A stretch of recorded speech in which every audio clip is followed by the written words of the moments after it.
Bonjour tout le monde, j'espère que vous allez bien. Aujourd'hui on se retrouve pour un nouveau vlog. Aujourd'hui on va parler de la vie d'étudiant au Canada. Donc tout de suite l'intro.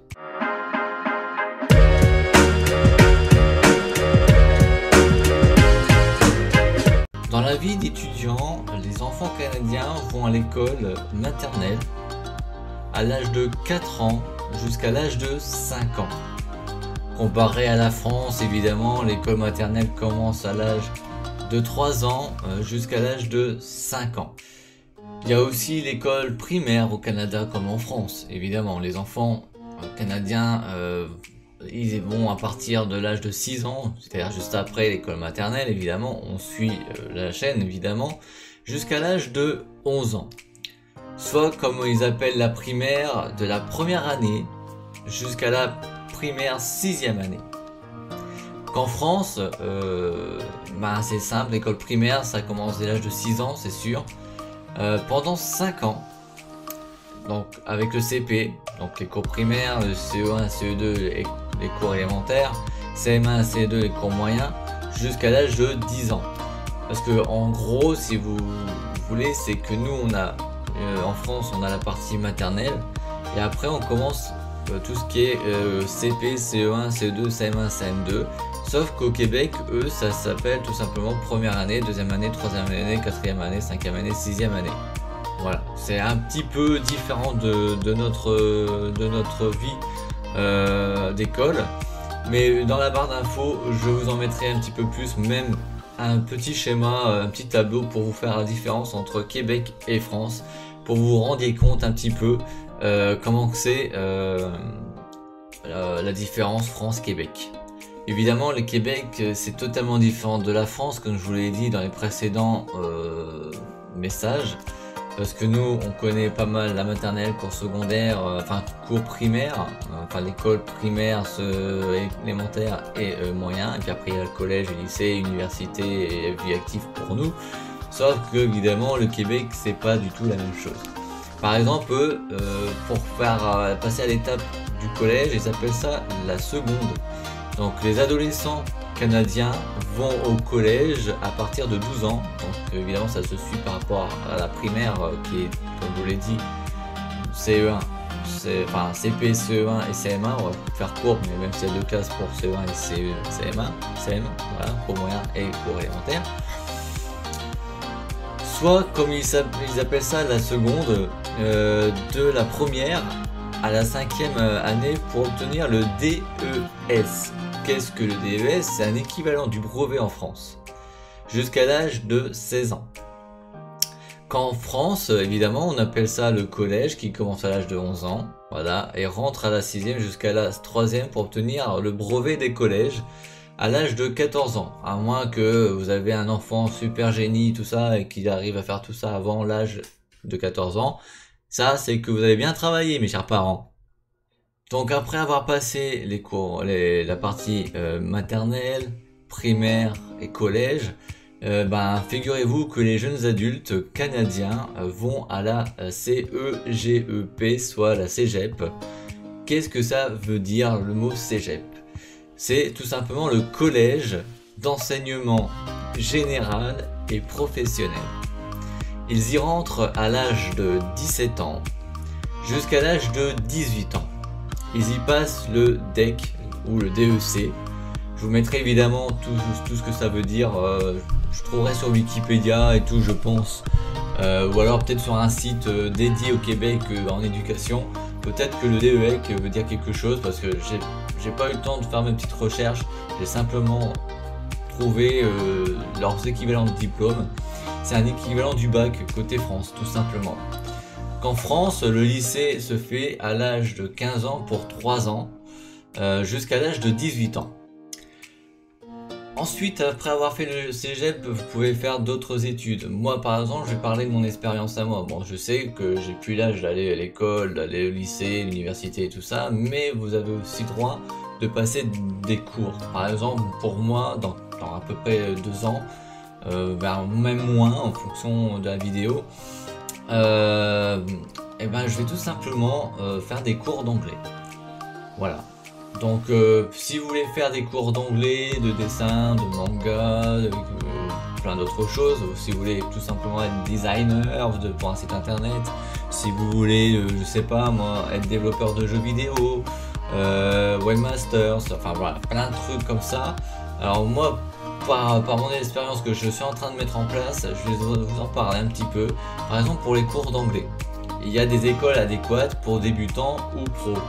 Alors évidemment, à l'heure où je vous parle, où je fais cette vidéo, la première école que je vais vous parler a subitement fermé ses portes à cause de la crise sanitaire de l'année dernière. Voilà, donc cette école s'appelle Ali Montréal. Je pense à eux, j'espère qu'ils trouveront un autre moyen de revenir, peut-être, je sais pas, ou alors ils vont se fusionner avec une autre école. Alors Ali Montréal, c'est tout simplement le Ali qui veut dire Académie Linguistique Internationale de Montréal, ou le BLI. Alors le BLI, je pourrais pas trop vous dire ce que c'est. Après vous en avez d'autres, hein. Vous avez GEOS, voilà, GEOS International, et j'en passe.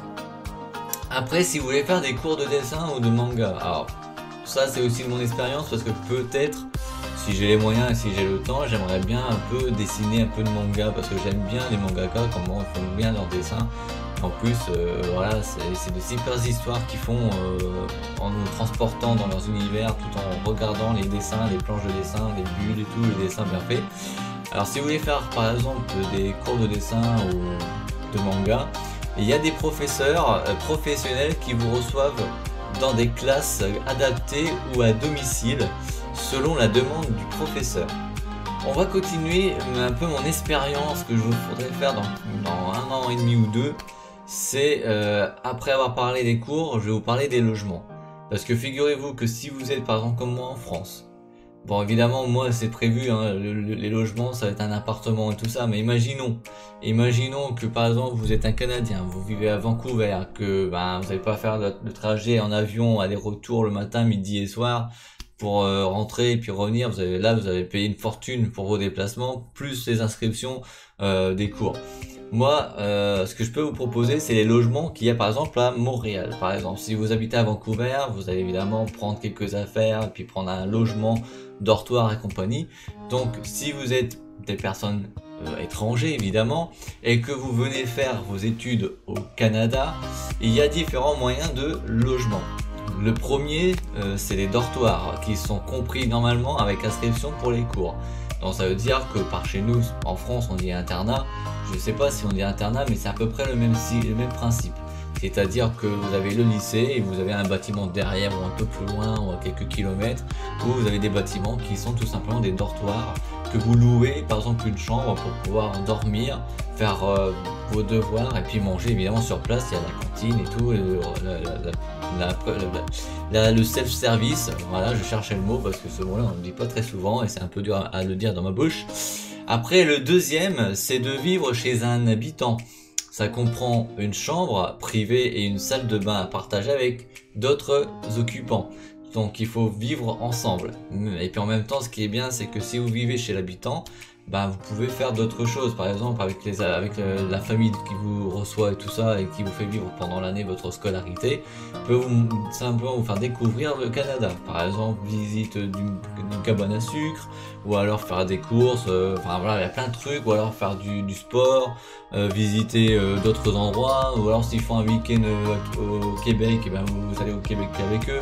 Enfin voilà, c'est compris. Évidemment, il va falloir simplement respecter le règlement familial, pas faire des conneries évidemment. Par exemple, si la famille vous dit voilà, le couvre-feu c'est à 21h, c'est pas à 22h ni à 23h. Voilà, tout simplement. Mais ça, faut respecter, c'est une vie. C'est comme si les habitants en fait avaient adopté un enfant. Ou alors avait tout simplement un nouvel enfant, bon, qui a grandi très vite parce qu'ils vont le recevoir, mais bon, ça c'est juste pour tout simplement vous aider à vous loger le temps que vous fassiez vos études. Après, si vous finissez vos études, vous pouvez prendre votre logement si vous voulez et vous mettre en mode indépendant. Mais au moins, ça peut vous aider à vivre en tant que Canadien. Et ça, c'est bien. Voilà. Et le troisième, vivre en colocation avec d'autres étudiants. Alors là, évidemment, il faut évidemment connaître la personne et évidemment s'entendre, évidemment. Donc ça peut aussi vous aider, parce que si vous avez un logement qui coûte, par exemple un logement, si vous êtes à peu près 3 personnes, il faut donc un 5,5 parce qu'il faut 3 chambres, bah, il faut diviser le loyer par 3 évidemment. Donc et ça vous fait réduire votre budget, et le reste bah, ça vous permettra de faire autre chose avec. Et ça c'est vraiment très cool. Donc ces trois propositions, que ce soit des dortoirs ou internat, ou vivre chez un habitant pendant votre séjour de cours ou d'études, que ce soit aussi en colocation, bah moi c'est au moins trois solutions qui s'offrent à vous et que je vous propose. Voilà les amis, j'espère que ce vlog sur la vie d'étudiante au Canada vous aura plu. Je vous mettrai en barre d'infos tout plein de liens pour vous aider à vos recherches, que ce soit pour vos enfants, pour l'école, que ce soit pour les collèges, pour les logements évidemment, que ce soit aussi pour des cours d'anglais. Je vous mettrai certainement les liens des écoles comme Géos et compagnie. Voilà, tout simplement. N'oubliez pas de me poser des questions en commentaire si vous voulez, j'y répondrai dès que possible. N'oubliez pas de vous abonner à la chaîne évidemment, et de mettre un petit pouce bleu tout simplement. Donc nous on se retrouve bientôt pour un nouveau vlog. Sur ce, à très bientôt.